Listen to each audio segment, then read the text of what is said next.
Hello bachcho, let's read the question. The question says the capacitor C1 of the capacitance 1 microfarad and the capacitor C2 of capacitance 2 microfarad are separately charged fully by a common battery. The two capacitors are then separately allowed to discharge through equal resistors at time t equal to 0. Then A option is the current in each of the two discharging circuit is 0 at t equal to 0. B option is the current in the two discharging circuit at t equal to 0 are equal but non-zero. C option is the current in the two discharging circuit at t equal to 0 are unequal.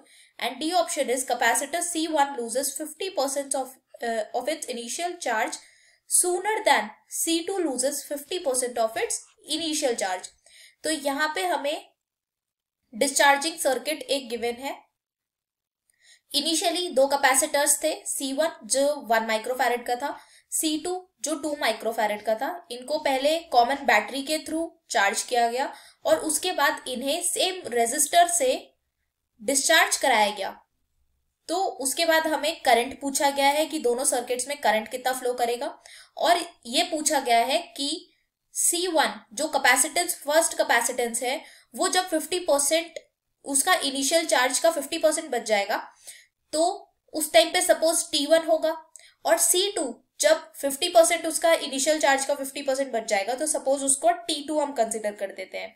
तो T1 और T2 में से कौन बड़ा है ये हमसे पूछा गया है.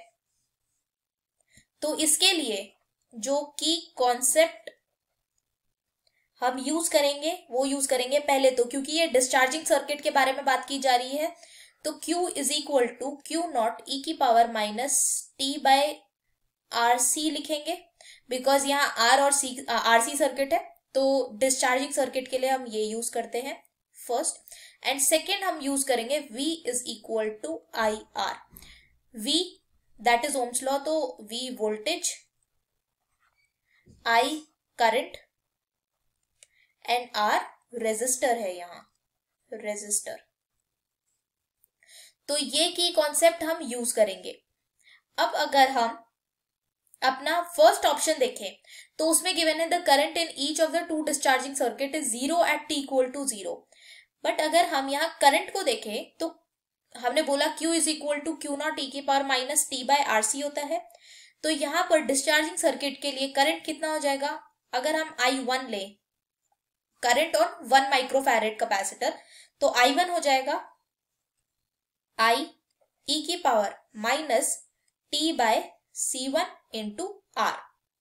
और अगर हम I2 लें तो I2 हो जाएगा I e की power minus T by C2 into are.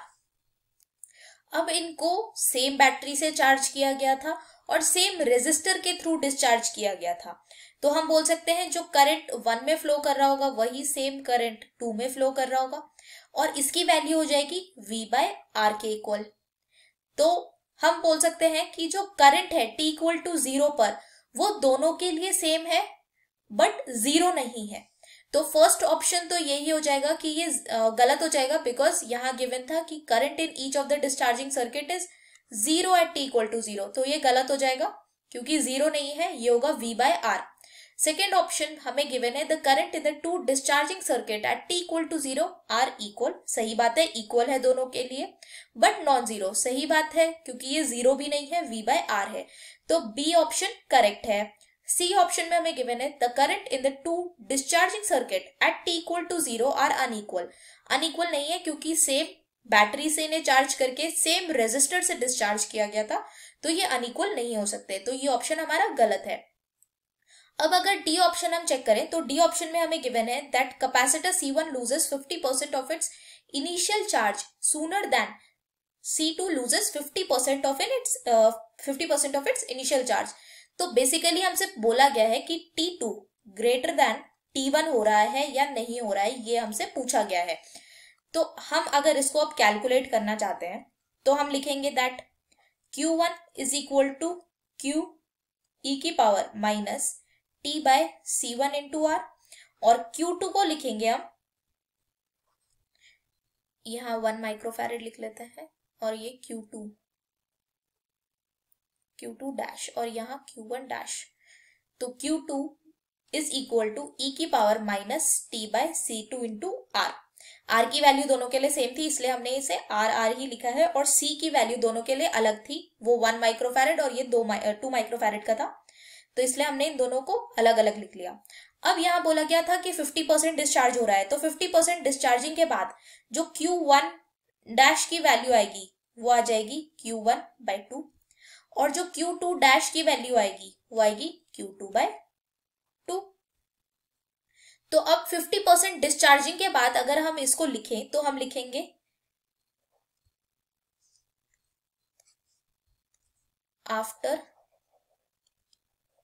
50% discharged.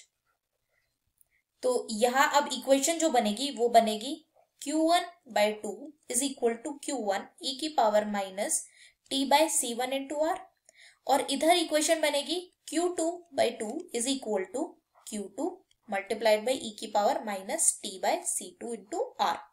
अब Q2 कैंसिल हो जाएंगे और यहां से Q1 एंड Q1 कैंसिल हो जाएंगे, तो हम इसको लिख सकते हैं 2 इज इक्वल टू, क्योंकि ये माइनस है तो इसका रेसिप्रोकल करेंगे तो ये माइनस साइन हट जाएगा, तो ई की power T by C1 R, and यहाँ 2 इज इक्वल टू ई की power minus T by C2 into are.